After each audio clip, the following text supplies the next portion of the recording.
Hello everyone. आज की class में हम लोग इंग्लिश के बिल्कुल बेसिक कॉन्सेप्ट को समझने वाले हैं। जैसे कि देखिए, अगर आपके हिंदी के वाक्य में हो मैं हूँ, यानी कि वाक्य के स्टार्टिंग में मैं आया हो और लास्ट में हूँ शब्द आया हो, तब उसकी ट्रांसलेशन हम लोग आई एम लगाकर करेंगे। और अगर वाक्य में हो मैं था तो इसे हम लोग आई वॉज लगाकर ट्रांसलेट करेंगे।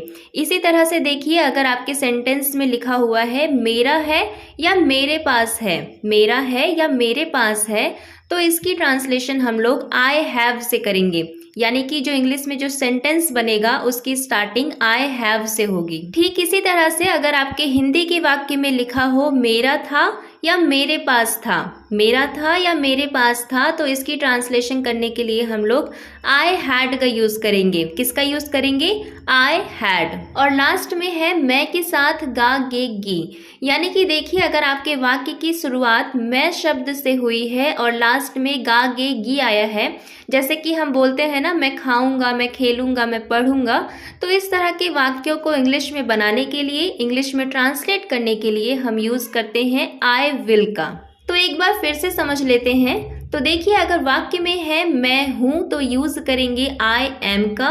वाक्य में अगर है मैं था तो यूज करेंगे आई वॉज का। और अगर वाक्य में है मेरा है या मेरे पास है, तब हम यूज करेंगे आई हैव का।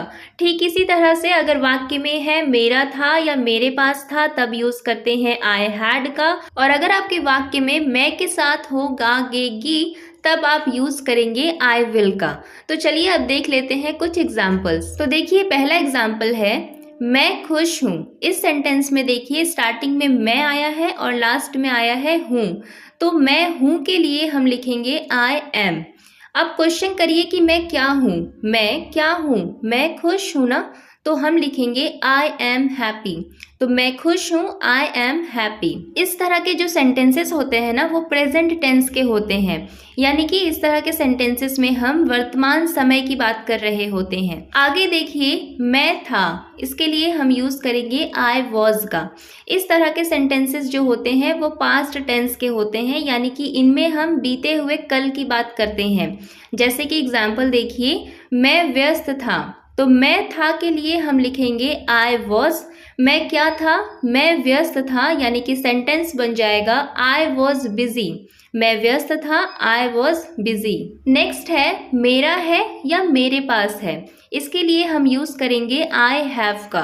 बेसिकली देखिए, ये क्या बताता है? ये पोजीशन बताता है, यानी कि अधिकार बताता है। इसका मतलब है कि कोई चीज आपकी है या आपके पास है। एग्जाम्पल देखिए, मेरे पास एक किताब है। तो देखिए, मेरे पास है, इसके लिए हम लिखेंगे आई हैव। मेरे पास क्या है? एक किताब है, तो इसके लिए लिखेंगे अ बुक। तो आई हैव अ बुक, मेरे पास एक किताब है। तो ये तो हो गई प्रेजेंट की बात कि अगर आपके पास प्रेजेंट में कोई वस्तु है तब आप इस्तेमाल करेंगे आई हैव का। लेकिन अगर आपको बोलना हो कि आपके पास कोई वस्तु थी, यानी कि पास्ट की बात करनी हो, तब क्या इस्तेमाल करेंगे? तो देखिए, जब वाक्य में हो कि मेरा था या मेरे पास था, तब हम यूज करते हैं आई हैड का। और इसका यूज हम पास्ट के लिए करते हैं। इसका मतलब होता है कि पहले कोई चीज मेरी थी या मेरे पास थी, पर अब नहीं है। एग्जाम्पल के लिए, मेरे पास एक कार थी। देखिए, मेरे पास थी के लिए हम लिखेंगे आई हैड।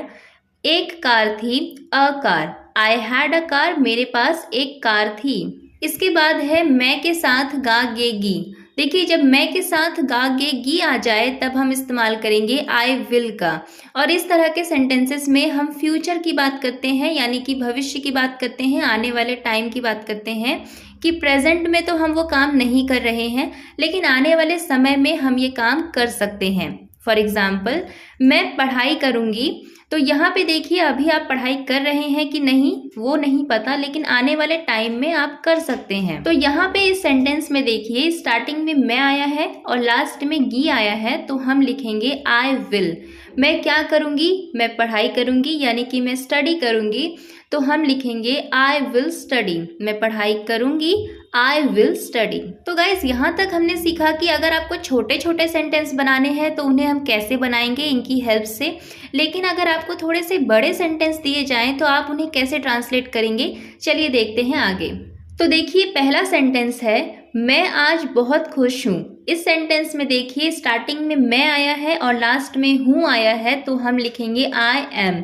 अब देखिए जब आपको थोड़े से बड़े सेंटेंस दिए जाए ना, तो उसकी ट्रांसलेशन की ट्रिक होती है, सबसे पहले आप सब्जेक्ट पकड़िए, उसे सबसे पहले लिखिए। तो सेंटेंस में सब्जेक्ट क्या है, मैं यानी कि आई, तो हम लिखेंगे आई। उसके बाद सेंटेंस में आप सबसे लास्ट में चले जाइए। देखिए लास्ट में क्या लिखा हुआ है, हूँ, तो हूँ के लिए हम लिखेंगे एम। उसके बाद आप बैकवर्ड से यानी कि पीछे की तरफ से ट्रांसलेट करते हुए आइए। हूँ के बाद क्या लिखा हुआ है, बहुत खुश, तो बहुत खुश की इंग्लिश होती है वेरी हैप्पी। आज की इंग्लिश होती है टुडे, तो मैं आज बहुत खुश हूँ, I am very happy today. देखिए गाइज, इसीलिए मैंने आपको स्टार्टिंग में ही बताया था कि जब भी आपके सेंटेंस में मैं हूँ आएगा तब आप इस्तेमाल करेंगे आई एम का। लेकिन ये तो हो गई बात तब की जब आपका सब्जेक्ट मैं हो यानी कि आई हो। लेकिन अगर आपका सब्जेक्ट आई नहीं है, कुछ और है, जैसे कि यू, वी, दे या फिर किसी का नाम है, तो तब आप क्या यूज़ करेंगे? तो उसके लिए मैंने आपको ये ट्रांसलेशन ट्रिक बताई है कि सबसे पहले सब्जेक्ट लिखेंगे, उसके बाद लास्ट में चले जाएंगे और बैकवर्ड से ट्रांसलेट करेंगे। देखिए अगर आपको नहीं पता कि is, am, are, was, were, has, have, had या फिर विल का यूज़ कहाँ पे करते हैं, कौन सी सब्जेक्ट के साथ करते हैं, तो मैंने उन पे डिटेल वीडियो बना रखी है, आप जाके उन वीडियोस को देख सकते हैं। इस वीडियो में मैं सिर्फ एक ही सब्जेक्ट लेकर चल रही हूँ और वो है आई, ताकि आपको समझने में आसानी हो। तो देखिए दूसरा एग्जाम्पल है, मैं हर दिन इंग्लिश सीख रहा हूँ। अब देखिए जिन लोगों ने भी टेंस पढ़ा होगा उन्हें पता होगा कि ये सेंटेंस प्रेजेंट कॉन्टिन्यूअस टेंस का है। तो इस सेंटेंस को भी हम सिर्फ आई एम की मदद से किस तरह से ट्रांसलेट करेंगे, चलिए देखते हैं। तो जैसा कि मैंने आपको पहले बताया, सबसे पहले हमें लिखना है सब्जेक्ट। तो यहाँ पे है सब्जेक्ट मैं, तो हम लिखेंगे आई। उसके बाद हम चले जाएंगे सबसे लास्ट में है हूँ, तो हम लिखेंगे एम। उसके बाद देखिए लिखा हुआ है सीख रहा। अब देखिए सीखने की इंग्लिश होती है लर्न, लेकिन यहाँ पे लिखा गया है सीख रहा हूँ, यानी कि जो सीखने का काम है वो कंटिन्यू है, चालू है अभी भी। तो जब भी कोई काम कंटिन्यू रहता है यानी कि काम चल रहा हो, तब उसमें हम वर्ब के साथ आईएनजी ऐड कर देते हैं। तो यहाँ पे काम क्या हो रहा है, सीखने का। सीखने की इंग्लिश होती है लर्न, तो हम लर्न में आईएनजी ऐड करेंगे तो बन जाएगा लर्निंग इंग्लिश। आगे लिखा हुआ है हर दिन, तो इसके लिए हम लिखेंगे एवरी डे। तो मैं हर दिन इंग्लिश सीख रहा हूँ, I am learning English every day. तो देखा आपने कि किस तरह आपने एक प्रेजेंट कॉन्टिन्यूअस टेंस का सेंटेंस इतनी आसानी से बना लिया, सिर्फ आई एम की हेल्प से। तो अब मैं आपको एक सेंटेंस दे रही हूँ, इसकी ट्रांसलेशन क्या होगी मुझे कमेंट बॉक्स में ज़रूर बताइएगा। अगर आप ट्रांसलेशन ट्रिक के थ्रू बनाएंगे तो बहुत ही ईजिली बन जाएगा। तो इस सेंटेंस को बनाने की कोशिश एक बार ज़रूर कीजिएगा, और जो भी आपका आंसर हो, सही गलत कुछ भी हो, आपको बस कमेंट बॉक्स में लिख देना है। मैं आपको बता दूंगी, सही होगा गलत होगा जैसा भी होगा। तो चलिए आगे बढ़ते हैं और देख लेते हैं आई वॉज के साथ कुछ एग्जाम्पल्स।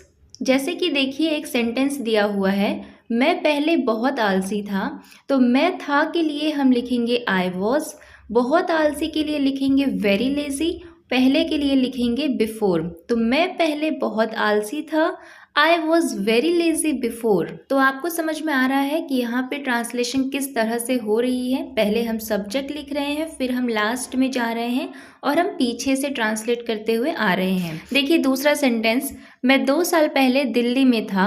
तो इसकी ट्रांसलेशन हो जाएगी I was in Delhi 2 years अगो। मैं था के लिए हमने लिखा आई वॉज, दिल्ली में इसके लिए हम लिखेंगे इन दिल्ली, 2 साल पहले इसके लिए हम लिखेंगे 2 years अगो। तो चलिए अब आई हैव के साथ कुछ एग्जाम्पल्स देख लेते हैं।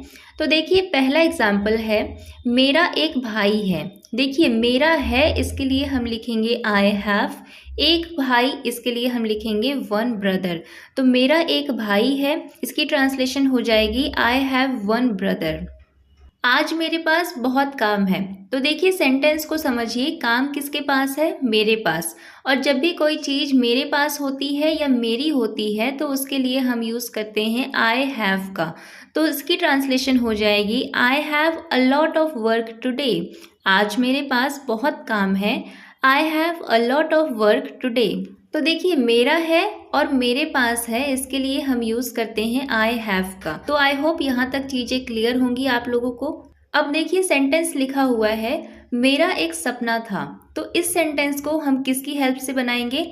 आई हैड की हेल्प से बनाएंगे, क्योंकि जब भी कोई चीज़ मेरी थी या मेरे पास थी तो इसे ट्रांसलेट करने के लिए हम आई हैड का यूज़ करते हैं। तो मेरा एक सपना था, इसकी ट्रांसलेशन हो जाएगी I had a dream. I had a dream. मेरा एक छोटा सा घर था।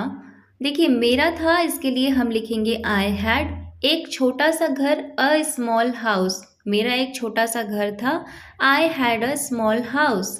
मेरे पास एक साइकिल थी, इसके लिए हम लिखेंगे आई हैड अ बाईसाइकिल। मेरे पास थी, इसके लिए हमने लिखा आई हैड। क्या थी? बाईसाइकिल। पिछले साल मेरे पास एक कार थी। तो देखिए, मेरे पास थी के लिए हम लिखेंगे आई हैड। उसके बाद देखिए, बैकवर्ड से ट्रांसलेट करिए। एक कार, इसके लिए हम लिखेंगे अ कार। मेरे पास के लिए तो हम ऑलरेडी लिख चुके हैं आई हैड। अब बचा क्या है सेंटेंस में? पिछले साल। इसके लिए लिखेंगे लास्ट ईयर। तो पिछले साल मेरे पास एक कार थी, I had a car last year. इसके बाद देखिए, मैं के साथ अगर गा गे गी आ जाता है तब हम यूज़ करते हैं आई विल का। और देखिए, ये फ्यूचर वाले सेंटेंस होते हैं, तो इन्हें बनाने के लिए हम विल के साथ हमेशा वर्ब की फर्स्ट फॉर्म का ही यूज़ करेंगे। ये चीज़ ध्यान में रखिएगा कि विल के बाद वर्ब की फर्स्ट फॉर्म ही आएगी। जैसे कि देखिए, मैं कल पढ़ाई करूँगी, तो सेंटेंस होगा I will study tomorrow. Will के साथ वर्ब की फर्स्ट फॉर्म आई है। इसी तरह से मैं तुम्हारी मदद करूँगा, I will help you. Starting में मैं आया है, लास्ट में गा आया है, तो हमने लिखा है आई विल, और विल के साथ वर्ब की फर्स्ट फॉर्म यानी कि हेल्प आई है। मैं अपना काम पूरा करूँगी, I will complete my work. I will complete my work. मैं तुम्हें कल कॉल करूँगा, I will call you tomorrow. I will call you tomorrow. अब इसी तरह से कुछ सेंटेंसेस आप प्रैक्टिस करके कमेंट बॉक्स में लिखिए। जैसे, मेरे पास एक आइडिया है। मेरे पास है, इसके लिए हम क्या यूज़ करते हैं मैंने आपको बताया है पहले। दूसरा सेंटेंस है, मेरा एक दोस्त था। मेरा था, इसके लिए हम क्या लिखेंगे? कमेंट करके मुझे बताइएगा।